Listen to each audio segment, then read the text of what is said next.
नमस्कार मंडळी, यशस India T V चॅनलमध्ये आपलं स्वागत आहे. कुमटा खुर्द गावामध्ये बस थांबा नसल्यामुळे गावातील हनुमान मंदिरासमोर बस थांबते. वयोवृद्ध महिला वयोवृद्ध पुरुष उदगीरला शिक्षणासाठी असलेली मुले कडक उन्हाळ्यामुळे मंदिरावर किंवा मंदिरासमोरील वट्यावरती बसची वाट पाहतात.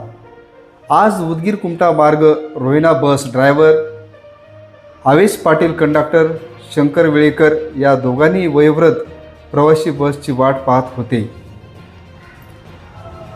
बस न थांबताच वयोवृद्ध महिला पुरुष बसच्या पाठीमागे मंदिरापासून रेल्वे गेटपर्यंत जवळपास 1000 फूट बसच्या पाठीमागे धावत राहिले, तरी ह्या दोघांना बस थांबवली नाही. वयोवृद्ध महिला पुरुष बसच्या पाठीमागे धावत आहेत हे पाहण्याचे सुद्धा कष्ट ड्रायव्हरने घेतलेले नाहीत. पर्यायी सर्व वयोवृद्ध प्रवासी प्रायव्हेट ऑटो करून रोहिण्याला त्यांना जावे लागले.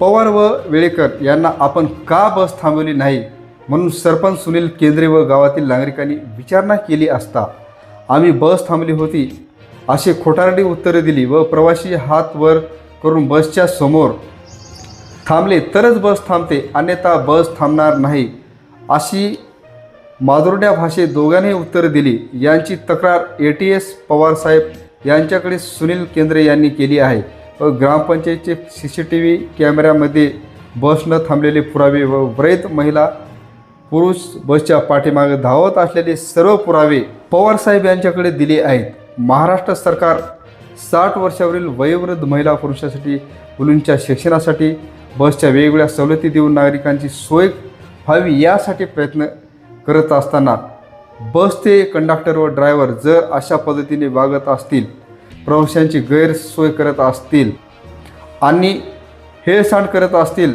अजूनही या पद्धतीने वागत असतील तर अशा शासकीय योजनेचा आणि आश्वासनाचा काय फायदा असा प्रश्न जनतेतून विचारला जात आहे. या दोघांवरही कडक कारवाई झाली पाहिजे, अन्यथा रीतसर मार्गाने कंडक्टर ड्रायव्हर ATC पवार यांच्या विरोधाची मागणी केली जाणार आहे. काय कारवाई होते पाहण्यासाठी गरज यासाठी सामाजिक कार्यकर्ते सुनील केंद्रे यांनी माहिती पत्रकारांशी संवाद साधताना दिलेली आहे. तसेच उदगीर बसस्थानक यांच्यावर काय कडक कारवाई करेल याकडे सर्व उदगीरकरांचे लक्ष आहे. यशस इंडिया TV अहमदपूर प्रतिनिधी अजय भालेराव. धन्यवाद.